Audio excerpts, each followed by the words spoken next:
Hey everyone, welcome back. Tonight we're doing something a little different, something darker. Dim the lights, get comfortable, maybe grab some water because trust me, you'll need it after this.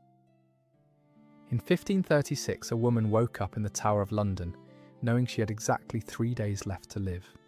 Her name was Anne Boleyn. Her crime? Failing to give the king a son. The executioner had already been summoned from France. He was considered the best. He used a sword instead of an axe. Cleaner, they said, more merciful. Anne was told this was a kindness, but here's what they don't tell you in the history books.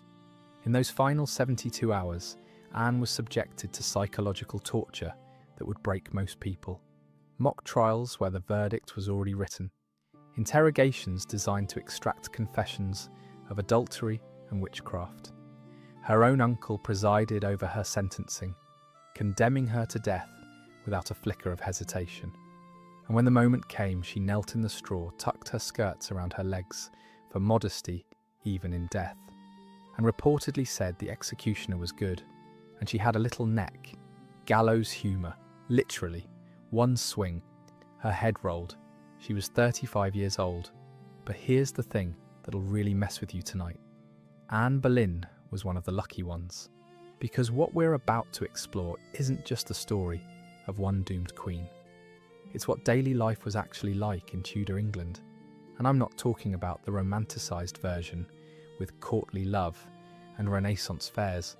I'm talking about the reality, where your breakfast could be laced with ergot that makes your fingers fall off, where your neighbour could report you for praying the wrong way and have you burned alive, where a single infected tooth could kill you slowly and painfully over the course of weeks.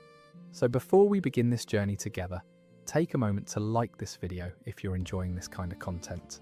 Subscribe if you want more deep dives into the brutal truths of history. And let me know in the comments where you're tuning in from and what time it is there. I love seeing our community spread across the world. All of us here in the dark, learning together. Now settle in. Get that blanket, maybe turn on a fan for some background noise. Because we're about to find out if you could survive just one day in Tudor England. Spoiler alert, you probably couldn't. Let's find out exactly why. Congratulations, you've just opened your eyes in the year 1542, somewhere in the reign of Henry VIII. The good news? You're alive. The bad news? Everything else. The first thing that hits you isn't sight, it's smell. Your bedroom reeks like something died in it, which, to be fair, something probably did. That scratching sound in the walls? Rats. Big ones. They've been living in the thatched roof above your head, and occasionally one falls through and lands on your face while you sleep. Yes, this happened. Regularly. Your bed is what people generously call a mattress, but is actually a canvas sack stuffed with straw that hasn't been changed since last harvest. It's teeming with life. Fleas hop enthusiastically from the fabric onto your skin. Bed bugs have been feasting on you all night, which explains why you're covered in welts that itch so badly you've scratched yourself raw. And lice. Oh, the lice. They're in your hair, your eyebrows, probably your eyelashes. Everyone has lice. Even the Queen has lice. You blink into the darkness because, even though it's morning, your room is still pitch black. Windows are for rich people. You've got a wooden shutter that's currently closed against the November cold. When you do open it, you'll discover it's covered with a thin piece of oiled linen that lets in about as much light as a dirty dish rag. The air is so cold you can see your breath. There's no heating beyond the cooking fire in the main room, and that's been banked overnight to save firewood. Your wool blanket, the only thing between you and hypothermia, hasn't been washed since last winter. It's stiff with accumulated sweat, grease, and things you don't want to think about. It probably weighs 15 pounds. But here's the part that really drives home how different this world is. You're not alone. Tudor houses don't have bedrooms, in the modern sense. You're in a one-room dwelling with your entire family. Your parents are in the next bed over. Your 4 siblings are piled beside you like puppies. You've been sleeping in the same clothes you wore yesterday, and you'll wear them again today, because you only own one outfit. Privacy is a concept that won't be invented for another few centuries. You try to sit up and immediately regret it. Your joints crack like kindling. Your back spasms. You're 23 years old, but your body feels ancient. That's because you've been doing hard physical labor since you were 7. Your spine has the kind of damage modern doctors would diagnose as advanced degenerative disc disease. But there are no modern doctors. There's barely any doctors at all. The church bell clangs in the distance. It's the Tudor alarm clock, except louder and infinitely less merciful. 5 in the morning. Time to start your day. Your bare feet hit the floor and immediately sink into something wet. The thatched roof has been leaking again. Or maybe that's not rainwater. Maybe it's where the chamber pot overflowed during the night. Either way, your feet are now part of the ecosystem, picking up who knows what from the dirt floor. And speaking of that chamber pot, nature is calling. Screaming, actually. Time to face the Tudor bathroom situation, which is about to make you very nostalgic for modern plumbing. So you've managed to pry yourself out of your flea-infested bed. Your body aches, your skin itches, and now your bladder is sending urgent messages that cannot be ignored. Here's where things get medieval, except this is the Tudor period, which somehow managed to be worse. Your bathroom is a wooden bucket in the corner, just a bucket. No toilet seat, no flush mechanism, no air freshener desperately trying to mask the smell. Just a bucket that's already half full because Uncle Thomas had a rough night after eating questionable meat pie at the tavern.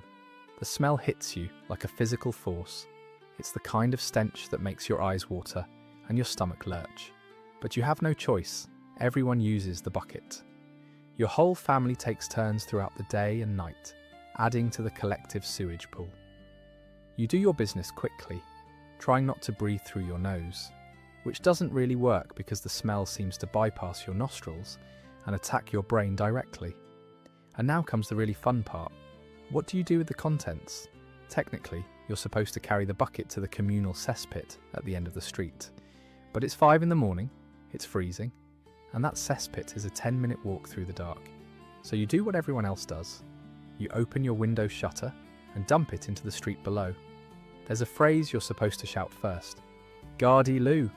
It's a bastardization of the French Gardez-l'eau. Watch out for the water. Except it's not water. It's liquid human waste arcing through the early morning air to splatter on the cobblestones below. Sometimes you hear a yelp. Someone was walking past. Oops. Tudor London streets aren't streets in the modern sense. They're open sewers. The kennel, the gutter running down the centre, is designed to carry rainwater away, but it's also carrying human excrement, animal dung, rotting food scraps, dead rats, and fluids from the nearby butcher shop, where they slaughter pigs and just let the blood run into the street. When it rains, this creates a chunky river of filth that flows downhill toward the Thames. When it doesn't rain, it just sits there, baking in the sun, creating a smell so powerful that foreign visitors literally vomit when they first arrive in London. The rats don't care. They're thriving. Huge, fearless rats that feast openly on the garbage. They're so common that people barely notice them anymore. Children play in streets where rats scuttle between their feet. What nobody knows yet is that those rats are carrying fleas. And those fleas are carrying death. Yersinia pestis, plague bacteria, is always present, always waiting for the right conditions to explode into another outbreak that will kill thousands. But let's get back to you and your personal hygiene. You need to clean yourself, except you can't. Because Tudor medicine, still clinging to ancient Greek medical theory, believes that bathing is dangerous. Water opens your pores, they say, and lets disease and bad humours into your body. So bathing is rare, dangerously rare. Instead, you change your underlinen, your shirt or smock, which is supposed to absorb the dirt and sweat from your skin like a human sponge. If you're wealthy, you might change this every few days. If you're poor, maybe once a week, or once a month, or when it's so stiff with accumulated filth that it can practically stand up on its own. Your outer clothes, those never get washed. You've been wearing the same wool tunic for 6 months, the same hose, the same everything. The fabric is impregnated with sweat, grease, food stains, and probably things that would make a modern microbiologist weep. You stink. Everyone stinks. It's universal. The rich just layer expensive perfumes over their stench. Rosewater, ambergris, which is literally vomit from whales, musk. But underneath they smell just as bad as everyone else. If you're wealthy enough, you might have a pomander, a small decorative ball pierced with holes and filled with spices. You hold it to your nose when the smell of humanity becomes too overwhelming. It doesn't make you clean. It just temporarily masks the olfactory nightmare that is daily Tudor life. And your teeth. Oh God, your teeth. There's no toothbrush. The concept doesn't exist yet. Some people chew on twigs to clean their teeth. Some rinse with wine or vinegar. Most do nothing at all. By the time you're in your mid-20s, your teeth are already rotting. Black spots of decay spreading across the enamel. Your gums are swollen and bleed when you eat. The pain is constant, a dull throb that occasionally spikes into agony. And here's the twisted part. Among the wealthy, sugar is becoming fashionable. It's imported at enormous cost from the New World, and it's so expensive that having rotted, blackened teeth becomes a weird flex. It proves you're rich enough to afford sugar. Queen Elizabeth. I will eventually have such bad teeth that foreign ambassadors comment on her black smile and terrible breath. Court ladies will actually blacken their own teeth with soot to imitate her. But if your tooth becomes seriously infected, you have exactly 2 choices. You can live with the pain until the infection spreads to your bloodstream and kills you. Or you can go to the barber surgeon. The barber surgeon is the same person who cuts your hair. Because why not combine grooming and surgery? What could go wrong? The procedure happens in his shop. No anaesthetic except maybe some ale to dull the senses. 2 strong men hold you down in a chair.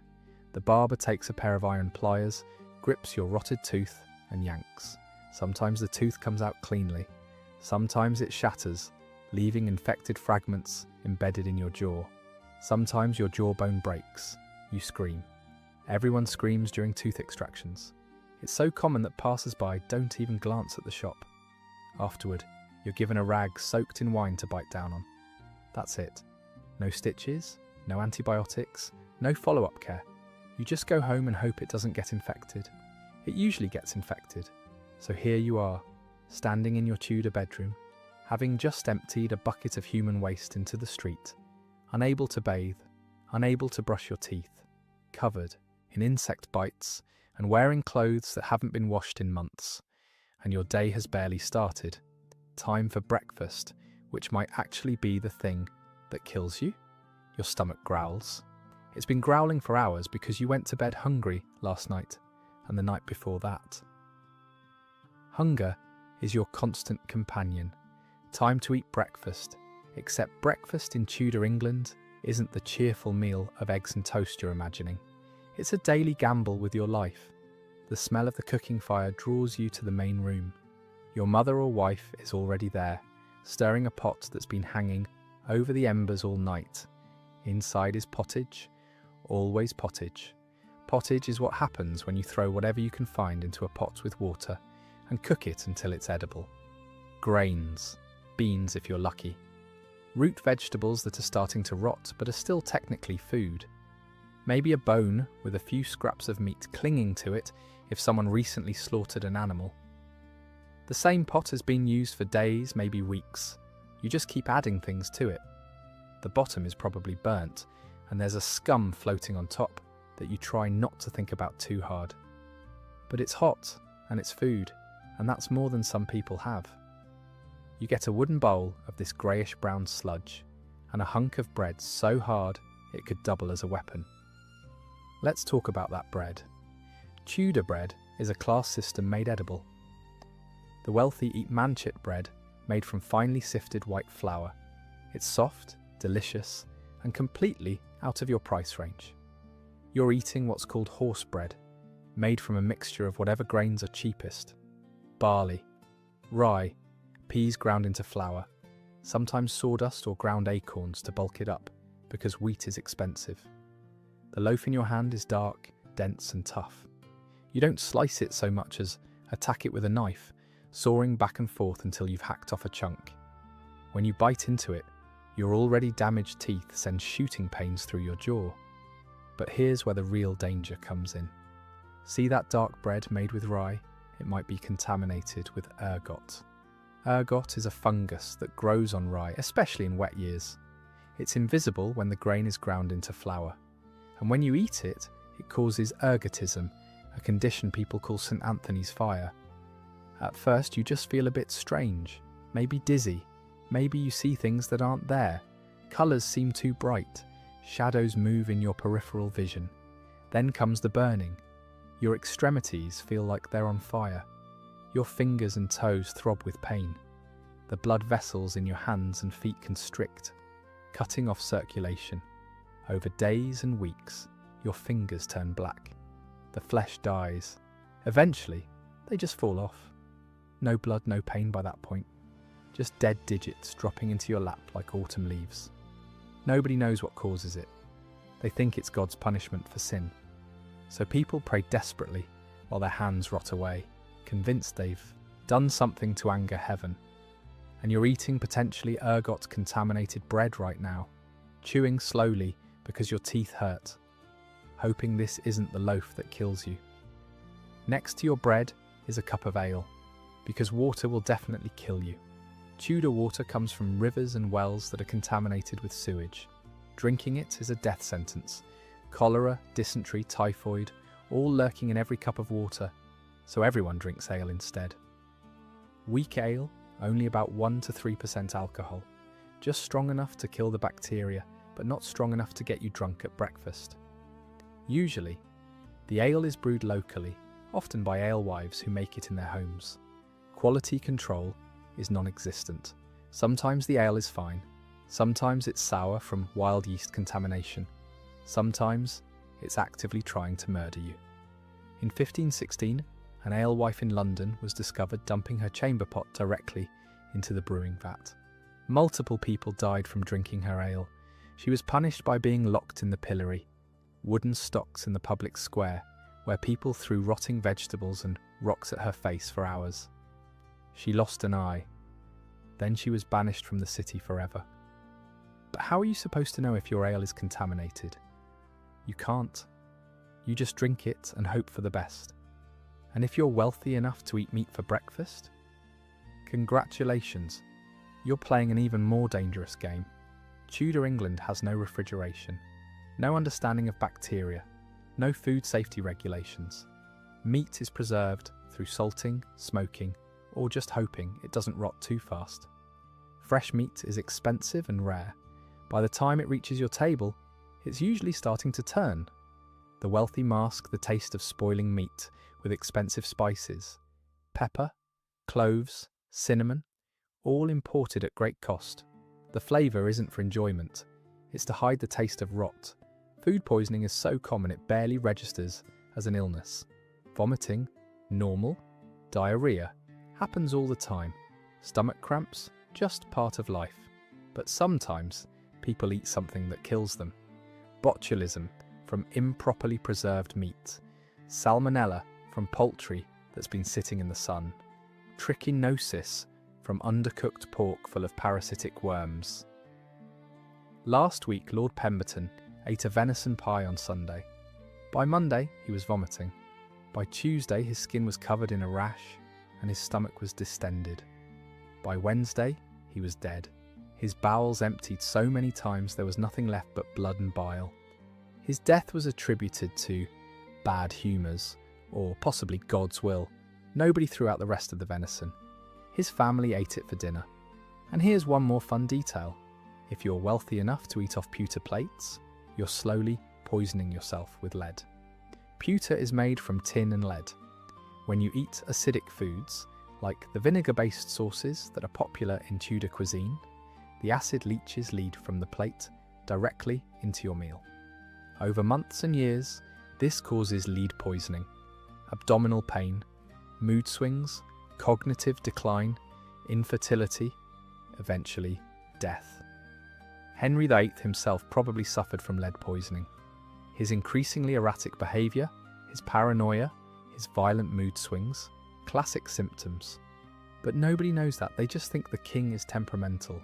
So you're sitting here eating bread that might make your fingers fall off, drinking ale that might contain sewage, possibly eating meat crawling with bacteria, maybe off a plate that's slowly poisoning your brain. And this is just breakfast. Your stomach is now full of questionable food, and it's time to go to work. Because in Tudor England, if you don't work, you don't eat. And if you don't eat, you die. It's that simple. The church bell chimes again. Time to work. And by work, I mean destroy your body in exchange for barely enough to survive. What's your job? Well, that was decided the moment you were born. Social mobility is a concept that won't exist for centuries. You were born poor, you'll die poor, and your children will be poor. That's just how it is. Let's say you're a farmer, which you probably are, because 9 out of 10 people in Tudor England work the land. Your day begins at first light and ends when it's too dark to see. In summer, that's 16-hour days. In winter, it's shorter but colder, and you're still working. You head out to the fields with tools that haven't changed much since the Bronze Age. A wooden plough with an iron blade, a sickle for cutting grain, a scythe for hay. Your hands are already covered in calluses so thick they're like leather, but today you'll get fresh blisters that will burst and bleed and then callus over on top of the old calluses. The work is backbreaking in the most literal sense. You're bent double for hours, pushing the plough through hard earth, your spine screaming with every step. The oxen help if you're lucky enough to have oxen. If not, you're the beast of burden, pulling the plough yourself. By midday, your back is on fire. The muscles are knotted and spasming. Your hands are bleeding. Your feet, wrapped in strips of cloth inside crude leather shoes, are covered in blisters and sores. And you're not even halfway through the day. There's no break for lunch beyond maybe some bread and ale consumed in the field. You eat standing up because sitting down means losing momentum, and you can't afford to lose momentum. The sun beats down. There's no sunscreen, no hat beyond maybe some straw you've woven together. Your face and arms are burned dark, which marks you as peasant class. Pale skin means you work indoors, which means you have money. And if you're a woman, you get to do all of this and more. Tudor women work in the fields during planting and harvest season. The rest of the year, you're running the household, which is its own special hell. Spinning wool into thread on a drop spindle for hours until your fingers are cramped and bleeding. Weaving cloth on a loom. Tending the kitchen garden. Brewing ale. Making cheese. Preserving food for winter. Caring for children, including babies you're still nursing while you work. If you're pregnant, and you probably are because contraception doesn't really exist, you work until you go into labour. Some women give birth in the field, cut the umbilical cord with whatever blade is handy, wrap the baby in their apron, and keep working because the harvest won't wait. Childbirth is terrifying. About 1 in 3 women die either during childbirth or from infection shortly after. There's no prenatal care, no pain relief, no understanding of basic hygiene. When your time comes, the midwife is summoned. She's a local woman who learned her trade from watching other births. She might be skilled and experienced. She might be making it up as she goes along. You labour in your home, surrounded by female neighbours who hold you down, pray loudly, and offer advice that ranges from helpful to actively dangerous. The midwife might give you ergot to speed up contractions, the same fungus that makes people's fingers fall off. She might place an eagle stone on your belly, a rock believed to have magical properties. If the baby is breech or the labour stalls, you're probably going to die. The midwife has no tools to intervene. There's no cesarean section. You just labour for hours or days until either the baby comes out or you both die from exhaustion and blood loss. If you survive, you'll likely do this 5, 8, 10 more times. Maybe half of your children will survive to age 5. The others will die from disease, malnutrition, accidents, or causes nobody can explain. Parents don't name babies immediately. You wait a few weeks to see if the child will survive. Why bother naming something that's probably going to die? But let's say you're not a farmer. Maybe you're an apprentice in London, learning a trade. Apprenticeships start young, around 10 or 12 years old. You're bound by contract to a master craftsman for 7 years. During this time, you live in his house, eat his food, work in his shop, and receive no wages, just training. Your master owns you. If he thinks you're lazy or disrespectful, or if he's just in a bad mood, he can beat you. This is legal. As long as he doesn't permanently maim or kill you, he's within his rights. Some masters are kind and treat apprentices like family. Most are not. You work from dawn until late into the night, doing whatever menial tasks the master assigns. Sweeping, carrying heavy loads, grinding materials, the actual skilled work. You'll learn that in year 5 or 6 if you're lucky. You sleep in the workshop or in a tiny room with the other apprentices. Privacy doesn't exist, neither does comfort. You're cold in winter, hot in summer, always tired, always hungry because the food is rationed. If you're a woman, your options are even grimmer. You can be a domestic servant, which means long hours, terrible pay, and a high risk of sexual assault from your employer or his sons. You can be a seamstress, working your fingers to the bone sewing shirts for pennies. You can be an alewife, which pays better, but comes with the risk of being blamed and punished if anyone gets sick from your brew. Or you can be a prostitute. Tudor London has thousands of prostitutes. The stews of Southwark, technically illegal brothels, operate openly despite Henry VIII's moral reforms. The work is dangerous beyond measure. Disease, violence, arrest, social stigma, but for some women, it's the only way to eat. Here's the brutal truth. Everyone is one disaster away from destitution. Your husband dies, you lose everything. His property goes to his male relatives. You're left with nothing. You get injured and can't work. Starvation. You get sick. Hope you have family to care for you because there's no social safety net. And begging is illegal. The Vagabond Acts criminalise homelessness and poverty. If you're caught begging without a licence, you can be whipped through the streets, branded with a V on your chest for vagabond, or even executed if you're a repeat offender. Being poor isn't just hard in Tudor England.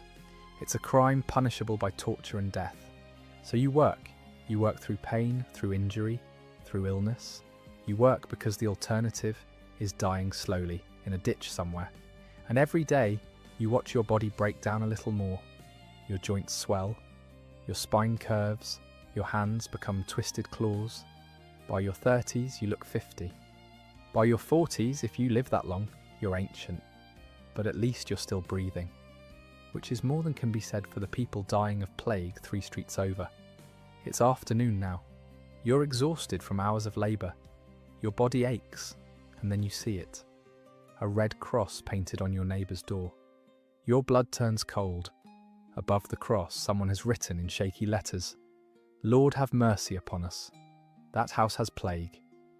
In Tudor England, plague isn't a historical footnote.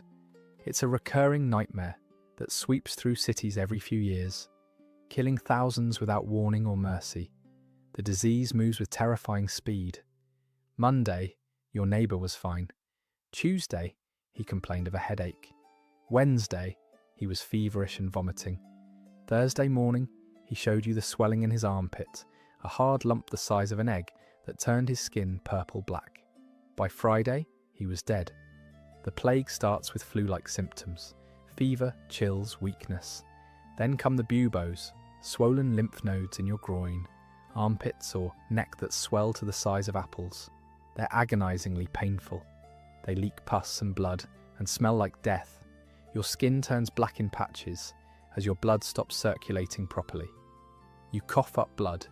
You hallucinate from the fever. And then usually, within 3 to 5 days of the first symptoms, you're dead. The mortality rate hovers around 60 to 80%, depending on the strain. There's no cure, no treatment beyond quarantine and prayer. When someone in your house gets plague, the law's clear. Everyone in the household is locked inside. A watchman is posted at your door to make sure nobody leaves. You're trapped in there with the infected, with the dying, with the corpses. Food is supposed to be delivered, but sometimes the watchman abandons his post because he's terrified of catching it himself. So you're locked in your house, potentially starving, definitely surrounded by disease, just waiting to see if you'll be the next to develop that telltale fever. Some people try to escape. They bribe the watchman or sneak out windows. If they're caught, they're forcibly returned, and the penalties are severe. Because one person fleeing can spread the plague to a whole new neighbourhood. But plague isn't even the most terrifying disease in Tudor England. That honour belongs to the English sweating sickness. The sweat appears without warning. Outbreaks hit in 1485, 1508, 1517, 1528 and 1551. Nobody knows what causes it. Nobody knows how to prevent it. And it kills faster than anything else. One morning you wake up feeling fine. By afternoon, you have a sudden, severe headache. Your body aches like you've been beaten with clubs. Then comes the sweat. You sweat so profusely, you're drenched within minutes. Your clothes are soaked through. Your bedding is saturated. You can't stop sweating no matter how cold you feel. Your heart races. You gasp for air. You feel like you're drowning. Within 24 hours, you're dead. There's no pattern to who it kills. The wealthy die more often than the poor, which is unusual. Young, healthy people drop dead while the elderly survive. It makes no sense. Anne Boleyn caught it and recovered, but her brother-in-law died. Cardinal Wolsey survived but lost several servants in a single night.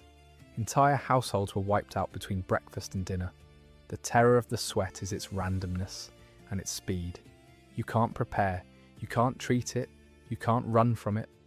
One moment you're alive and the next you're dying, drowning in your own fluids, your body betraying you with horrifying efficiency. And then there's consumption, tuberculosis, the slow death.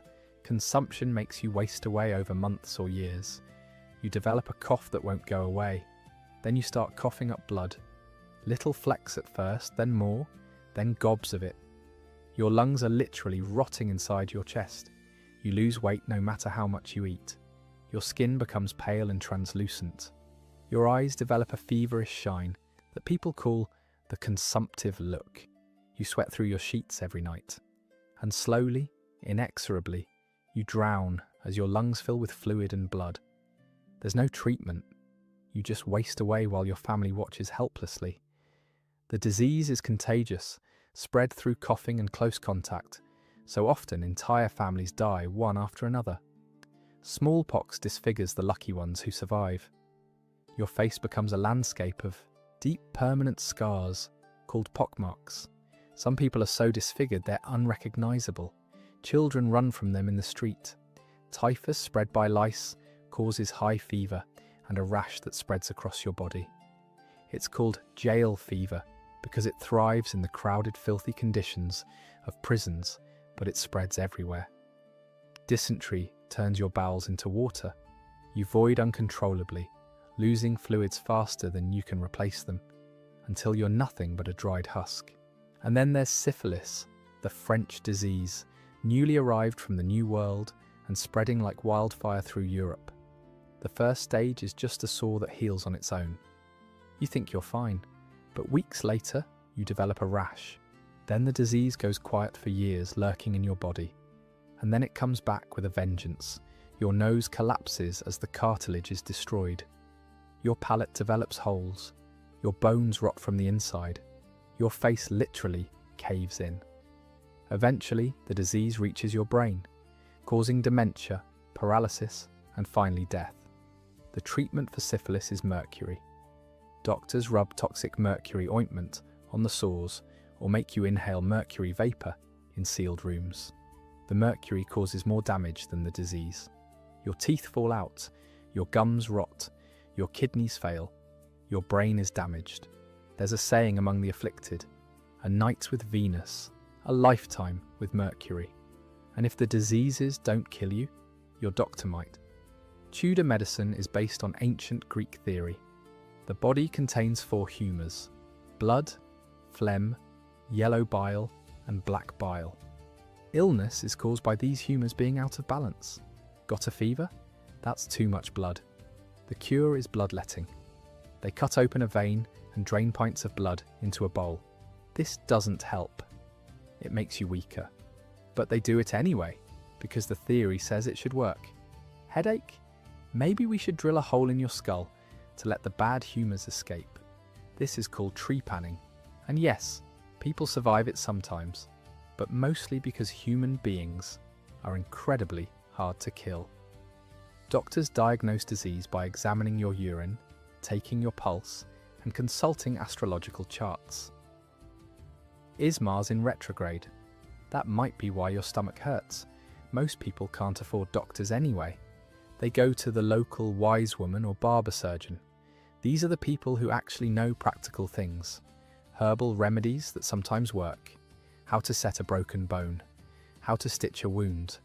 But even they can't fix an infected wound, a burst appendix, a difficult childbirth, or any of the hundreds of things that kill people daily. So you live in constant fear. Every cough could be plague or consumption. Every fever could be the sweat. Every cut could turn septic and kill you. Every headache could be the first sign of something that will put you in the ground within a week.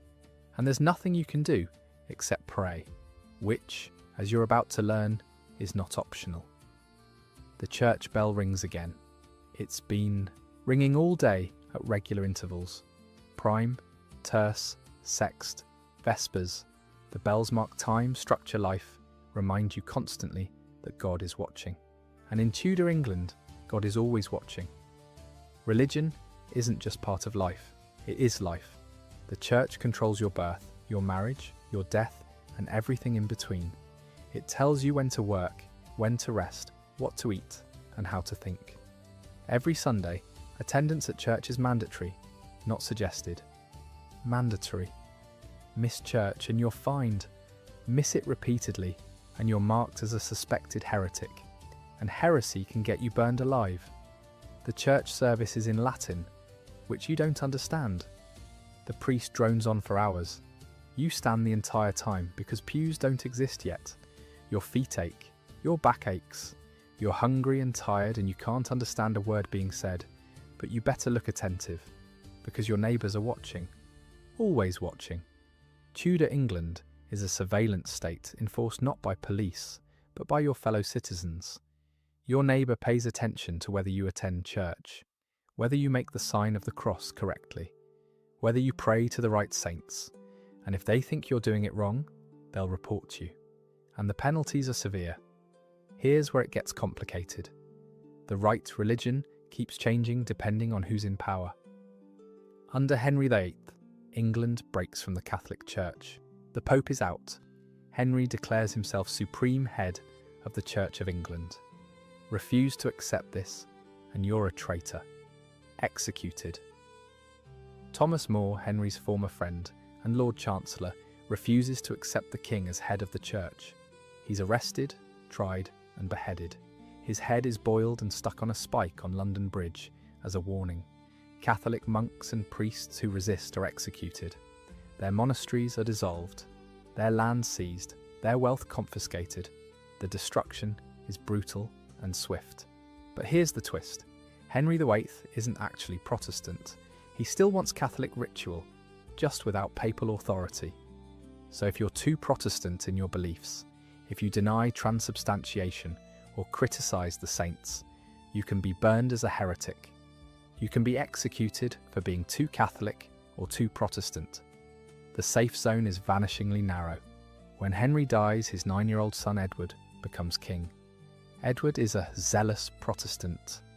Now if you're Catholic, you're in danger. Masses are banned, statues of saints are smashed, beautiful medieval church art is destroyed as idolatry. Edward dies at 15. His half-sister Mary takes the throne. Mary is Catholic, deeply, fervently Catholic. She's determined to bring England back to Rome, and she does it through fire.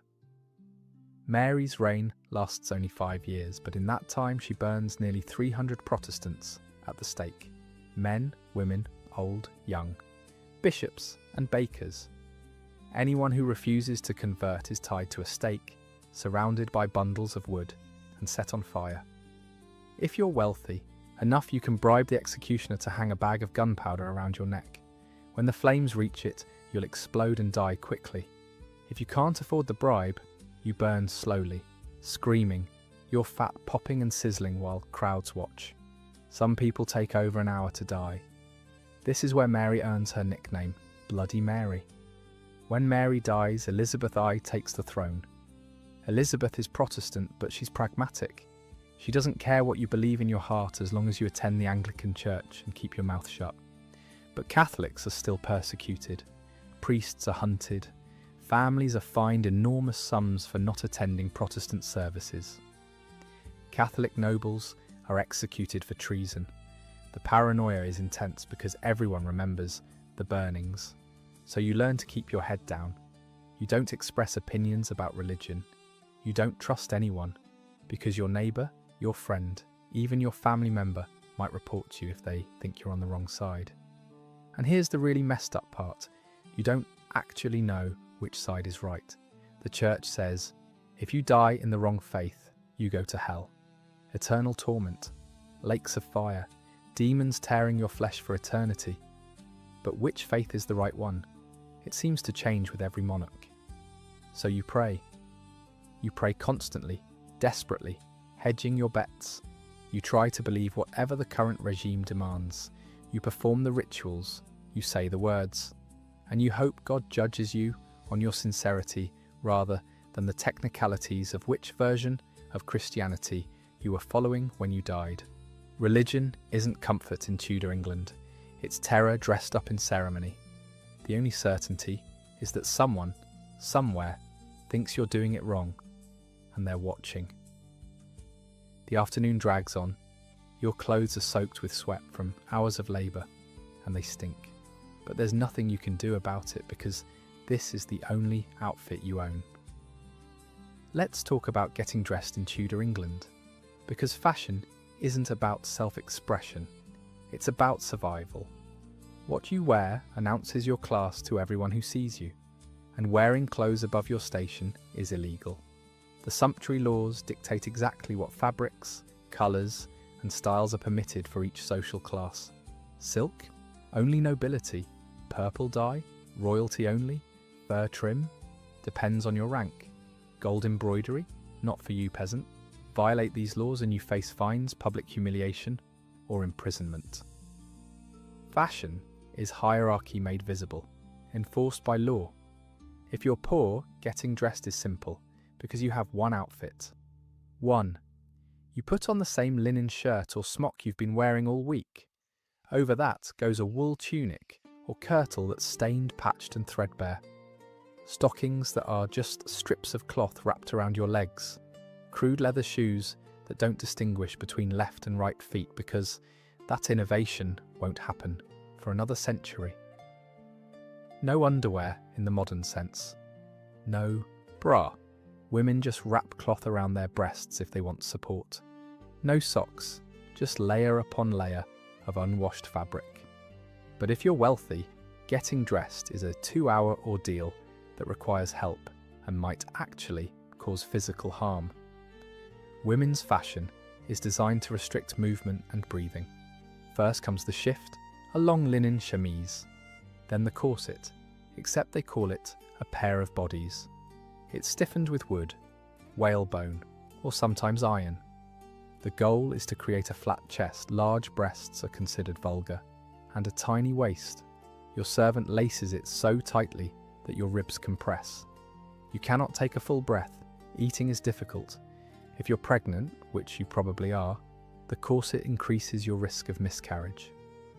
Next comes the farthingale, a structured underskirt held out by hoops of wood or wire. This makes your skirt stick out in a perfect cone shape. You look like a walking bell. You can barely fit through doorways. You can't see your feet. If you trip, you're going down hard with no way to catch yourself. On top of this goes your kirtle, then your gown, then possibly a partlet to fill in the neckline, then sleeves that attach separately and are often more valuable than the dress itself. Around your neck goes a ruff. These collars start small but grow increasingly absurd as the century progresses. Large ruffs require starching, with a mixture that often contains lead. They're pleated into hundreds of tiny folds and set with heated metal poking sticks. The largest ruffs need wire supports, called supportas. You cannot turn your head. You cannot lower your chin to eat. You just exist as a decorative head on a plate of fabric. And the makeup. Oh, the makeup. Tudor beauty standards demand pale white skin, because tan skin means you work outside, which means you're poor. To achieve this, women use Venetian ceruse, a white lead paint. They apply it daily to their faces, necks and chests. Lead is highly toxic. It causes hair loss, tooth decay, skin discoloration, and eventually kills you. Queen Elizabeth. I uses it every day for decades. By the end of her life, her face is a mask of cracking white paint, covering extensive scarring from the smallpox she survived. For rosy cheeks and lips, women use vermilion, which is mercuric sulfide. Yes, mercury, more poison, this time on your lips. And to make your eyes look larger and more appealing, you put drops of belladonna in them. Belladonna is deadly nightshade. It dilates your pupils, creates a doe-eyed look, and also causes blurred vision, light sensitivity, and eventually blindness if you use it long enough. You are literally poisoning yourself daily to look beautiful. Men suffer too. Tudor men's fashion includes the codpiece, a padded pouch for the genitals that protrudes prominently from the front of the hose. The bigger and more ornate, the better. Henry VIII's armour includes a codpiece because apparently his battle gear needs to make a statement about his virility. Doublets are tight-fitted jackets, padded and stuffed to create exaggerated shoulders and chest. You look like a Renaissance bodybuilder made of fabric. Hose are basically tights showing off your legs. If your legs aren't great, stuff them with padding. And the ruffs, men wear them too, restricting neck movement and making every meal an adventure in not getting food on your fabric satellite dish. The codpiece deserves special mention because it evolves from practical garment to decorative absurdity. By the mid-1500s, men are wearing codpieces that are padded, embroidered with gold thread, and comically large. Some codpieces have pockets. Men store coins, handkerchiefs, and love letters in their crotch pouches. Henry VIII's codpiece in his later portraits is enormous, a symbolic declaration of power and virility even as his actual health deteriorates and his legs rot. Now try to do anything practical while dressed like this. Riding a horse in a farthingale? Nearly impossible. Walking any distance? You're wearing 30 pounds of fabric and sweating profusely in layers that don't breathe. Going to the bathroom? Women have no underwear, so they just squat and hope their skirts hide everything. Your clothes itch constantly because wool is scratchy and nothing is washed properly. Lice live in the fabric. Bed bugs nest in the seams. You're perpetually uncomfortable, perpetually scratching, and there's nothing you can do about it because everyone is suffering the same way. Fashion in Tudor England isn't about looking good. It's about displaying your status while slowly suffocating and poisoning yourself. And God help you if you try to dress above your station. Let's say through some miracle of birth or marriage, you find yourself at court. Congratulations. You've just entered the most dangerous place in all of England. The Tudor court is a gilded trap where one wrong word, one misread glance, one whispered rumour can end with your head on a block. The court revolves entirely around one person, the king. And by the 1540s, Henry VIII is a nightmare. The athletic young man who once dazzled Europe is gone. In his place is a grotesquely obese tyrant weighing over 300 pounds. His legs are ulcerated and rotting, weeping pus and giving off a stench so powerful that courtiers gag when they approach. He can barely walk. Servants carry him in specially constructed chairs. His mood swings are legendary and terrifying. One moment he's jovial, laughing, rewarding someone with lands and titles. The next he's screaming, convinced of plots against him, signing execution warrants for former friends. This is the man you must please every single day. Life at court means performing constant flattery. You laugh at the king's jokes even when they're not funny. You praise his poetry even though it's terrible. You watch him eat enormous meals while you're starving because nobody eats until the king is finished. When he decides to move the court to a different palace because this one smells, it does, hundreds of people living in close quarters with no plumbing, you pack up everything and follow. You have no choice. The competition for the king's favour is vicious. Men fight for positions, gentlemen of the privy chamber, which means you help the king use the toilet, and it's considered a position of intimacy and power. Master of the horse, positions on the privy council. Women compete to become ladies in waiting to the queen, which puts you in proximity to power and makes you visible to the king. And being noticed by the king can make your fortune or end your life. Anne Boleyn knows this better than anyone. She's a lady in waiting to Queen Catherine when she catches Henry's eye. He becomes obsessed. For 6 years he pursues her. He breaks with the Catholic Church, declares himself supreme head of the Church of England, annuls his marriage to Catherine, all to have Anne. Anne becomes queen. She gives birth to Elizabeth but fails to produce a male heir. Henry's interest cools, and then it turns to something darker. He becomes convinced she's bewitched him, that she used sorcery to make him desire her. The charges against her are adultery, incest with her own brother, and treason. The evidence is flimsy, probably fabricated. Confessions are extracted through torture and fear. But it doesn't matter. Once the king wants you dead, you're dead. Anne is arrested in May 1536. She's held in the same rooms in the Tower of London where she stayed before her coronation. The symmetry is cruel. Her trial is a formality. She's convicted, sentenced to death. On May 19th, she walks to the scaffold on Tower Green. She's been told she'll be beheaded with a sword, a more merciful death than the axe. She gives a short speech praising the king because even facing death, you don't insult Henry if you want your family to survive. Then she kneels. The French executioner swings his sword. One clean blow. Her head is severed.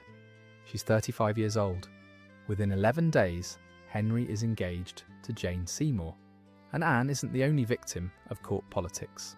Thomas Cromwell, Henry's most trusted advisor, the architect of the English Reformation, is arrested in 1540 on charges of treason and heresy. He's executed without trial. Henry later admits Cromwell was innocent, that he was manipulated into signing the warrant. Too late. Catherine Howard, Henry's fifth wife, is executed at 19 for adultery. Whether she was actually guilty or just young and foolish doesn't matter. The Duke of Buckingham, Margaret Pole, Thomas More, the list of executed courtiers grows longer every year. So court life is an endless performance. You smile, you flatter, you dance and make music and hunt and feast.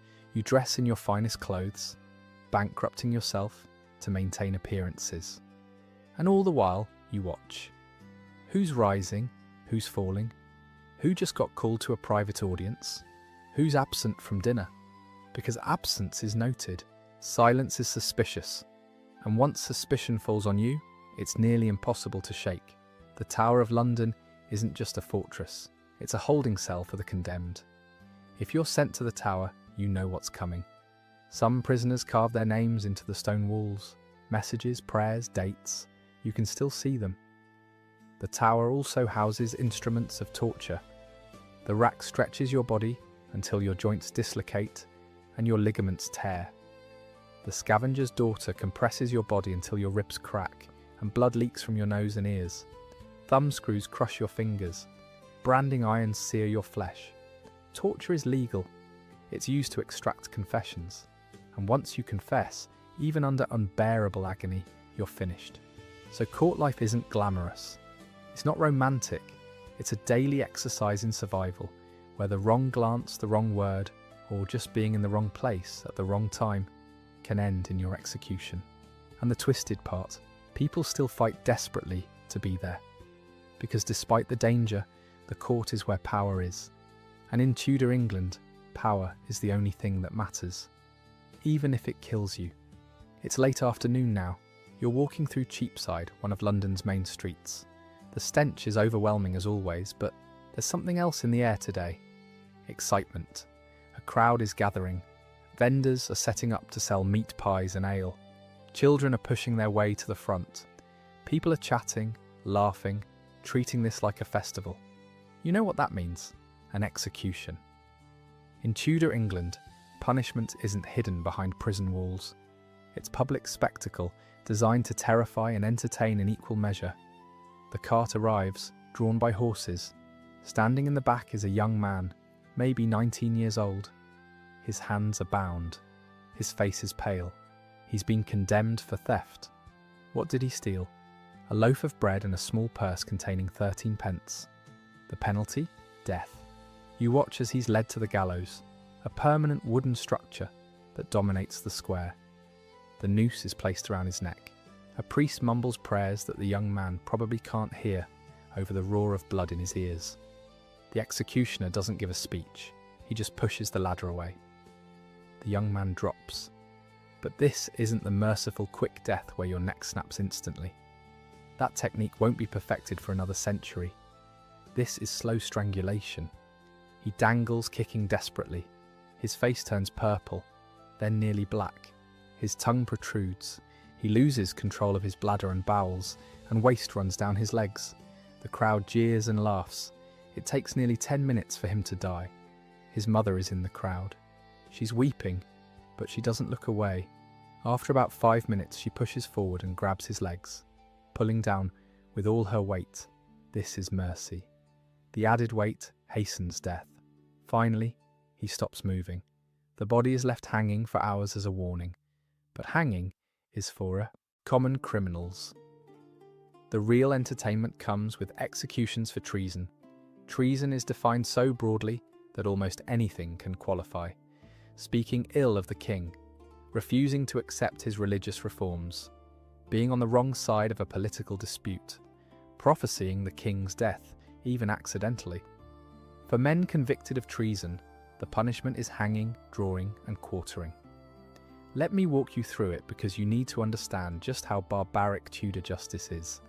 First, you're dragged through the streets on a wooden hurdle, a flat frame that bounces over cobblestones.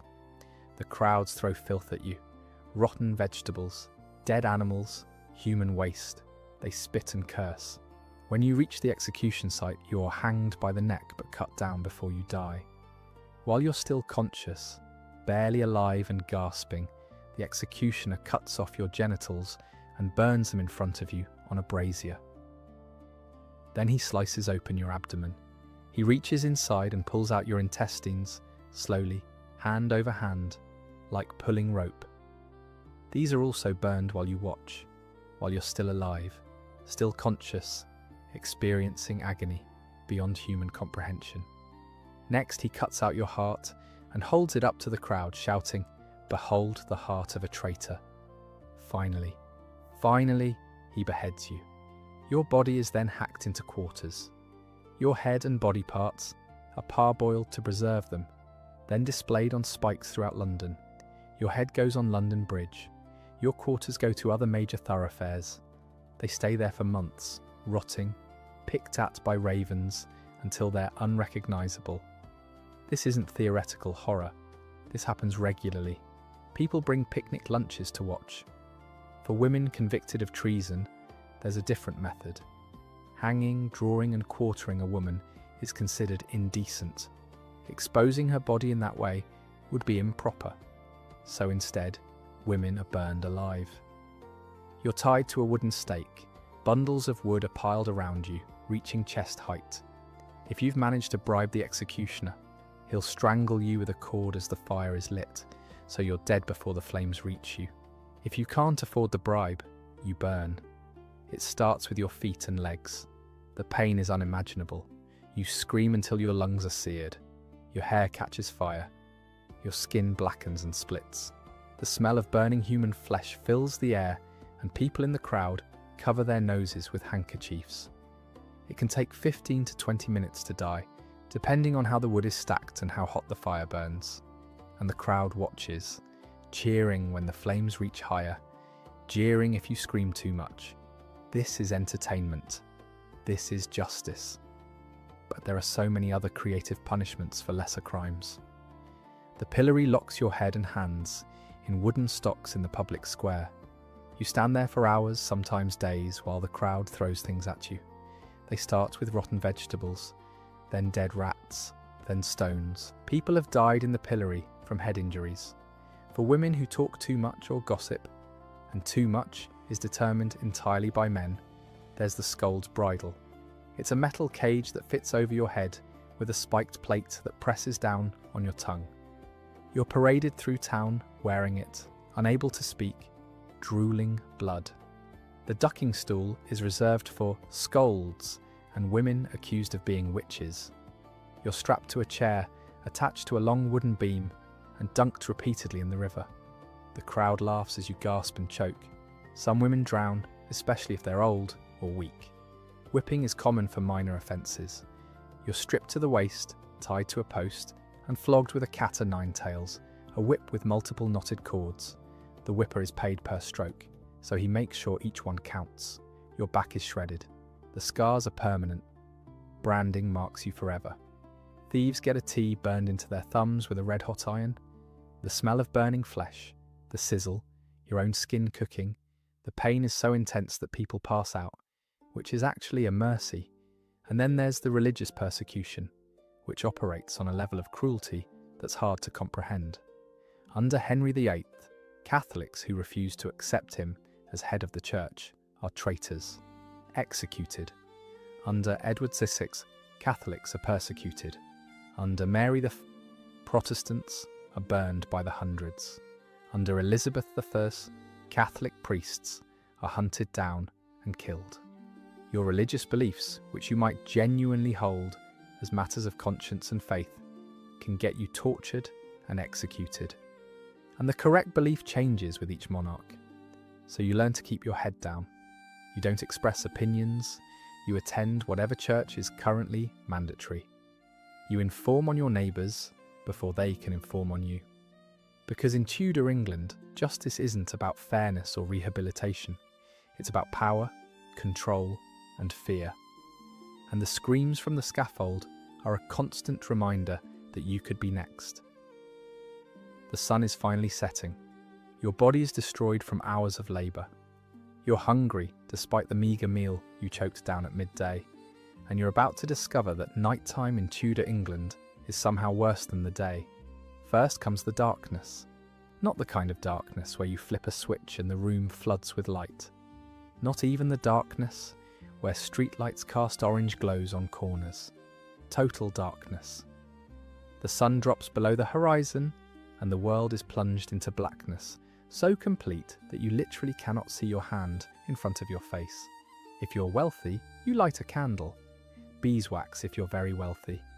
These burn clean and smell pleasant, but they're expensive, so you use them sparingly.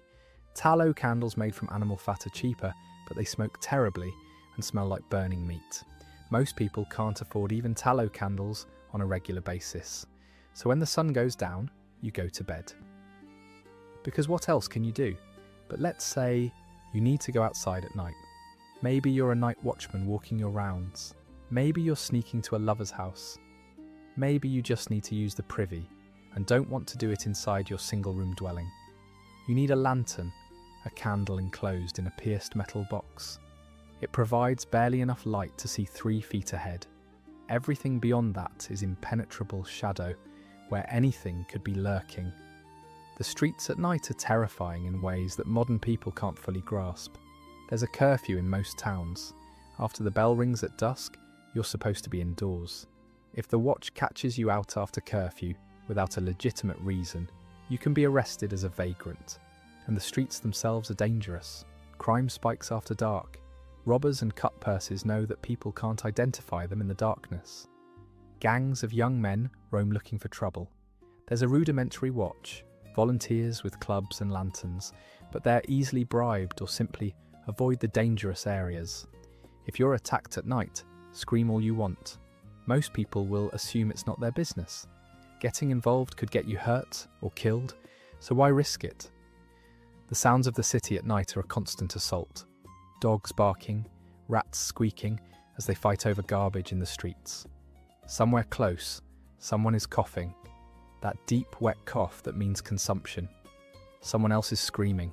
Are they being robbed, murdered, in childbirth? You don't know, and you don't investigate. Cartwheels rumble over cobblestones as late-night deliveries are made.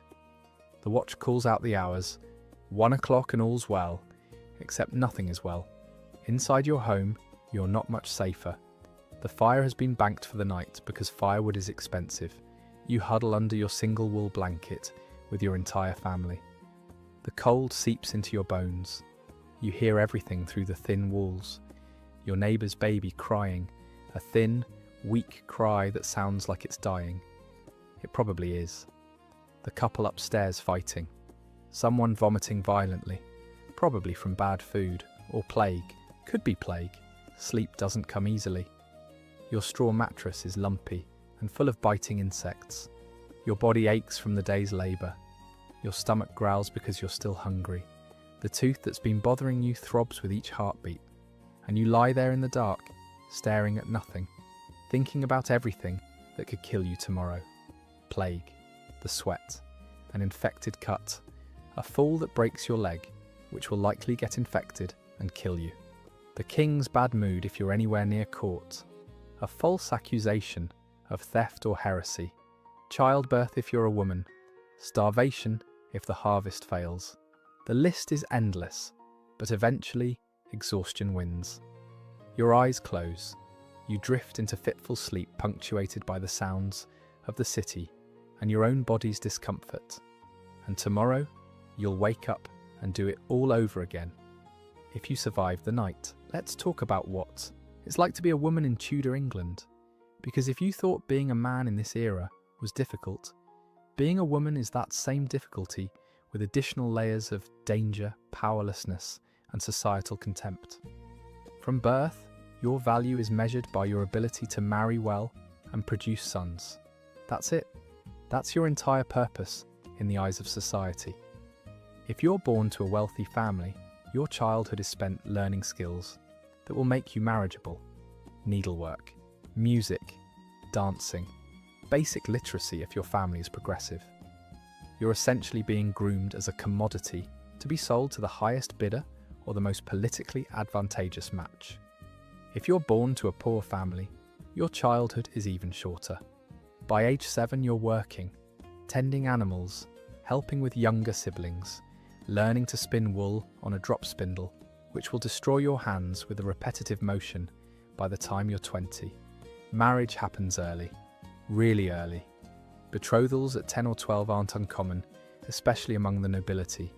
Consummation might wait until you're older, but you're legally bound. Among the lower classes, marriage typically happens in your mid-teens.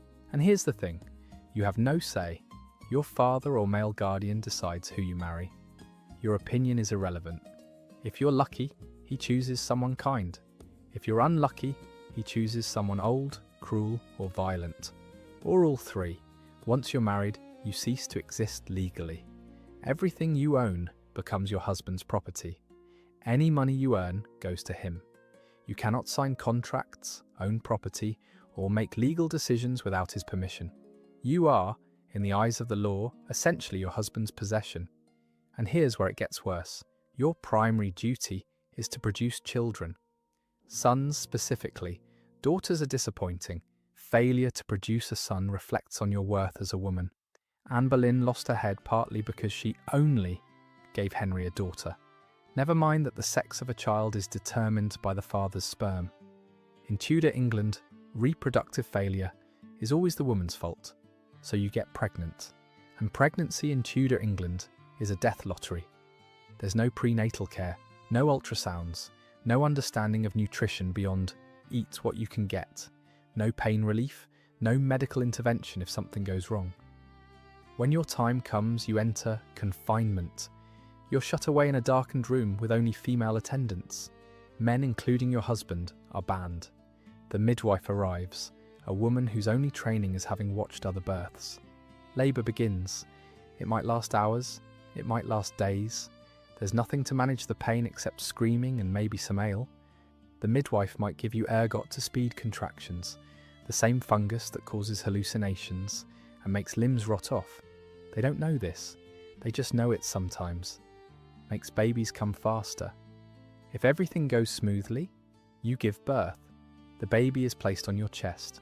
The umbilical cord is cut with whatever blade is handy, and you pray the bleeding stops. But often things don't go smoothly. If the baby is breech, you're probably going to die. The midwife has no way to turn the baby. You just labour and labour and labour until you die from exhaustion and blood loss, or until your uterus ruptures and you die from internal bleeding. If the placenta doesn't detach, you bleed out.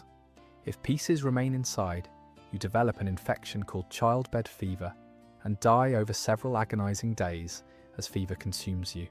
If the baby dies inside you, you're almost certainly going to die too. There's no way to safely remove it.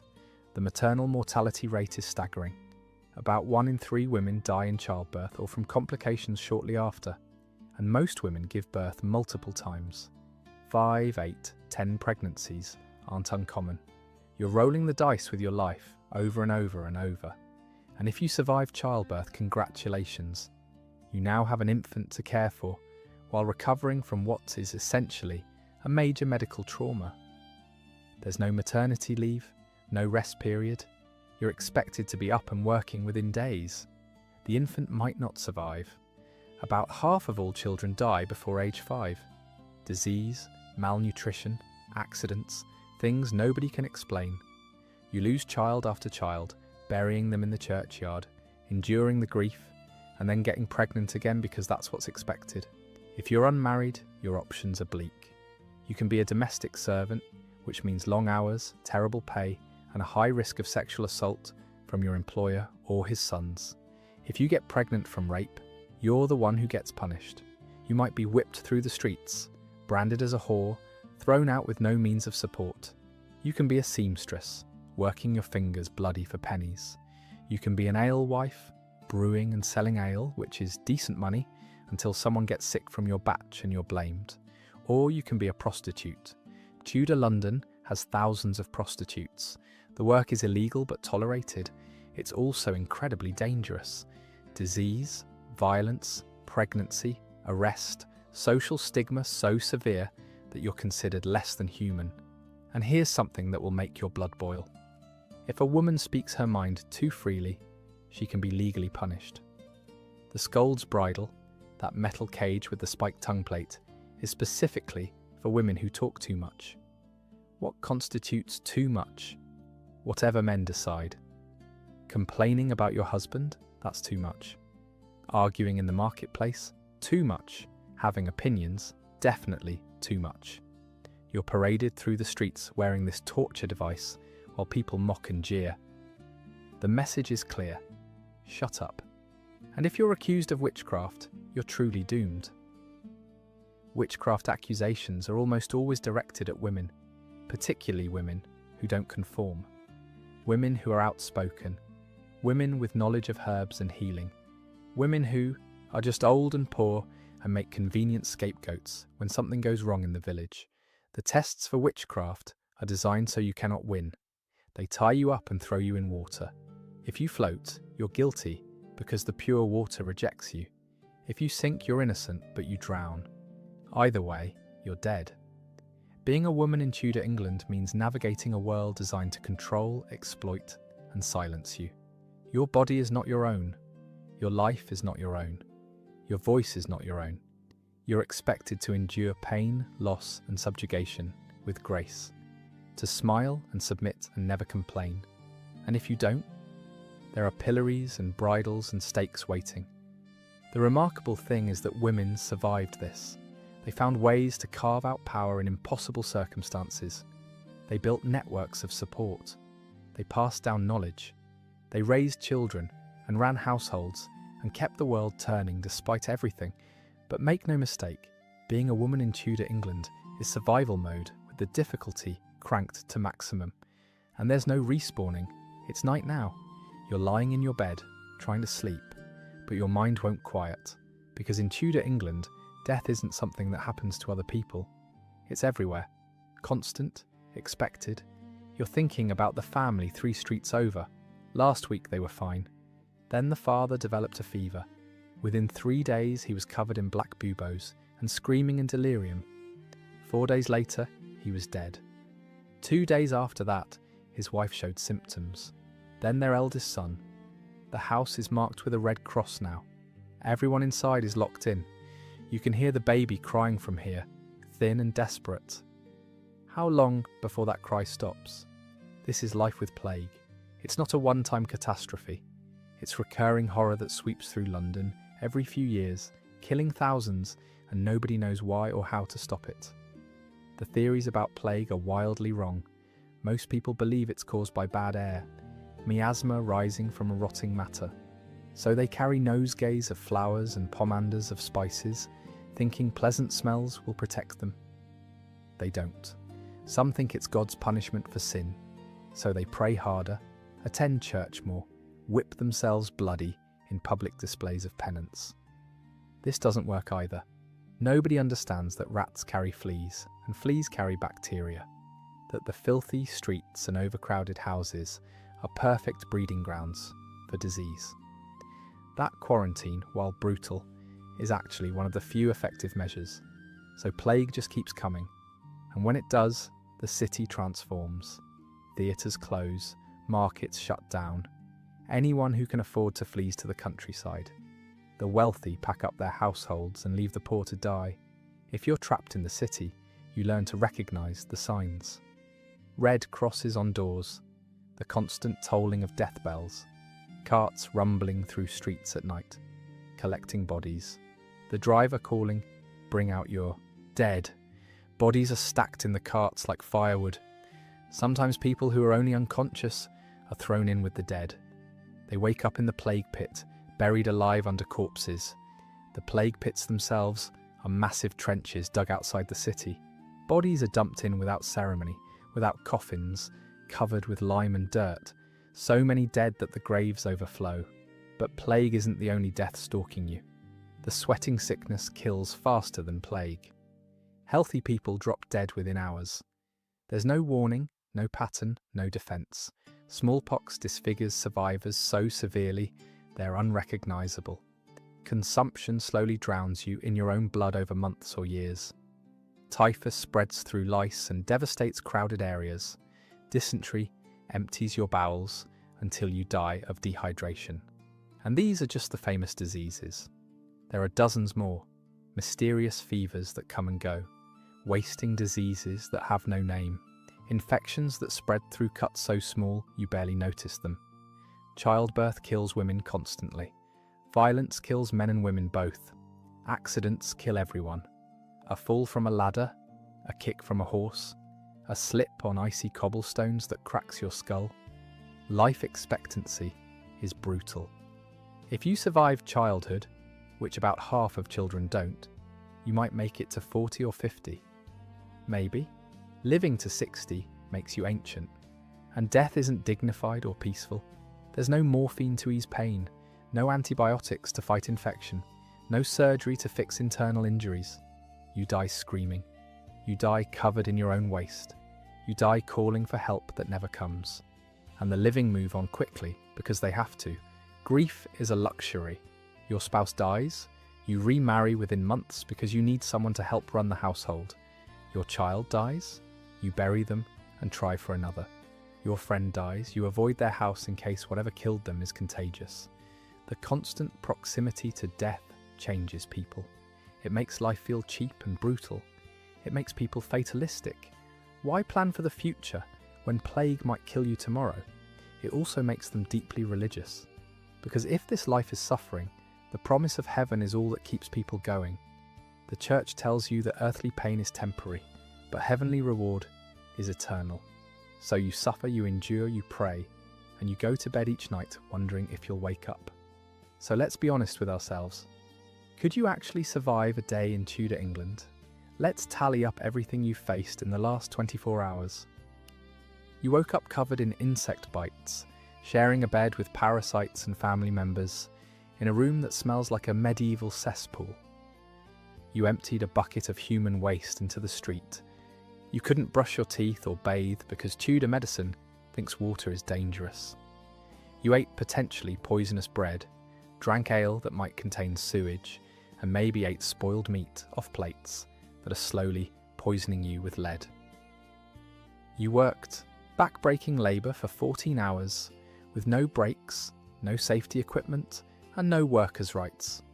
Your body, even though you're only in your 20s, feels ancient.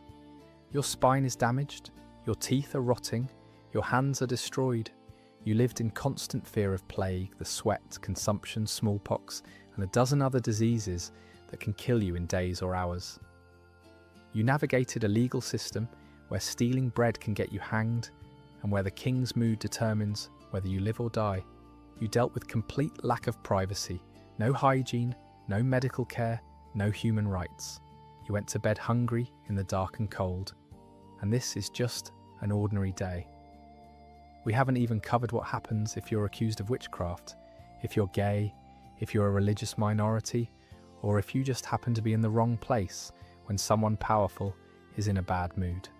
The truth is, most modern people wouldn't last a week. The food would make you violently ill within days. Your body isn't adapted to the bacteria and parasites that Tudor people lived with their whole lives.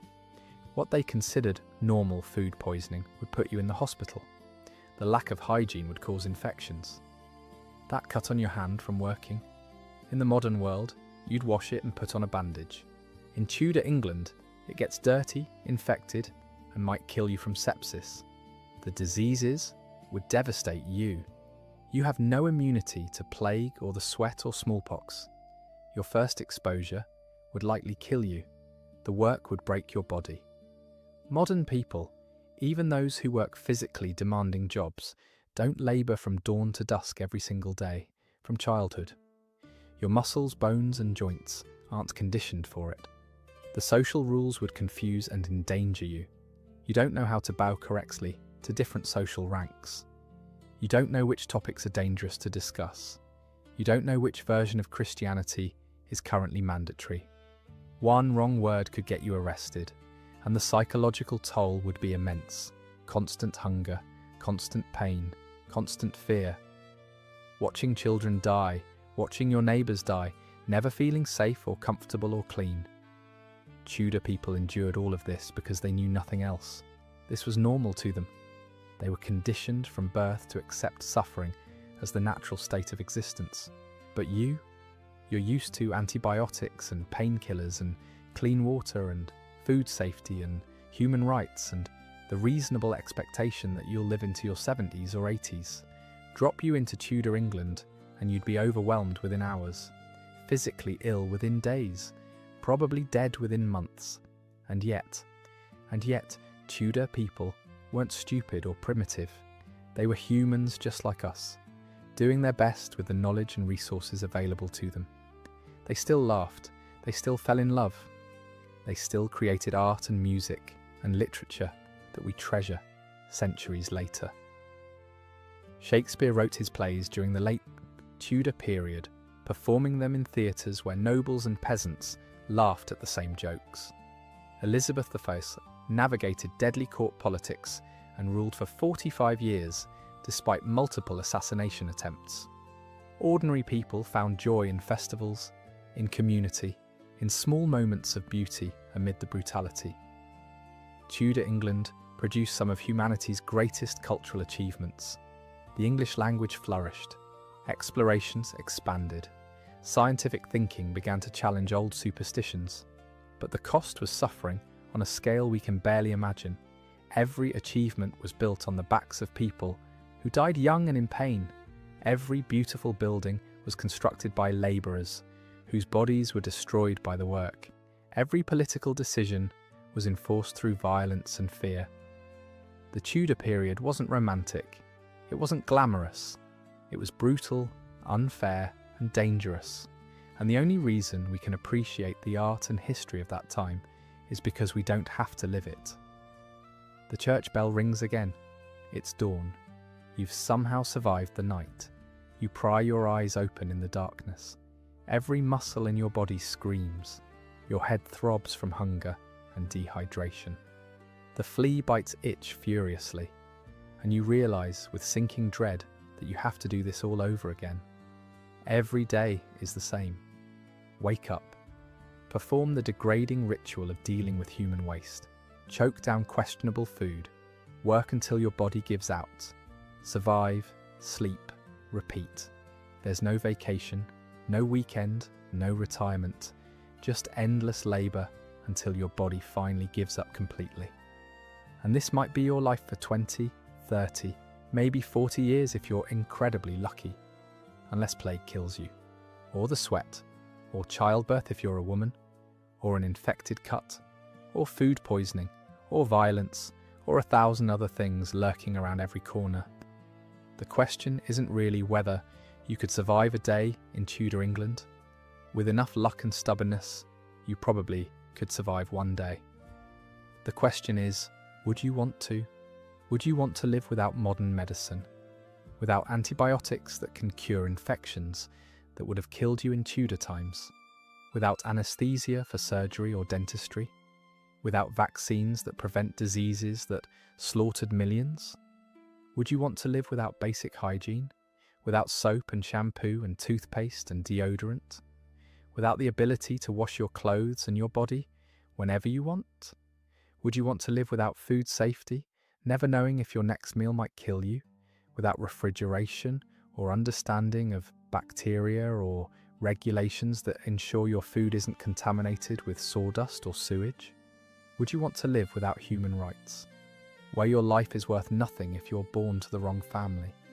Where you can be executed for stealing bread or speaking your mind or praying the wrong way? Would you want to live without any safety net? Where one injury, one illness, one piece of bad luck means destitution and death? Would you want to live knowing that every day could be your last? That plague could arrive tomorrow and kill half your neighborhood? That the king could decide you're a traitor on a whim? That childbirth is a game of Russian roulette? The answer, if you're honest with yourself, is no. No matter how dissatisfied you might be with modern life, no matter how stressful your job or how difficult your circumstances, you would not trade places with someone in Tudor England. Because despite all our modern problems, and we have many, we live in a world of abundance that would seem like paradise to a Tudor person. You can turn on a tap and get clean water. You can flip a switch and have light. You can go to a store and buy food that won't kill you. You can visit a doctor who actually understands how disease works. You have rights, you have choices, you have the reasonable expectation that if you're sick or injured, someone will help you rather than letting you die in the street. You live in a world where child mortality is rare rather than expected, where women can own property and choose their husbands and pursue careers, where you're not executed for your religious beliefs or sexual orientation. A world where pain can be managed and infections can be cured, and life expectancy is measured in decades beyond what Tudor people could imagine. The Tudor period shaped our modern world. Their struggles, their innovations, their suffering paved the way for the rights and comforts we enjoy today. But we owe it to them and to ourselves to remember how brutal that world was, to appreciate what we have, to never romanticize the past beyond recognition.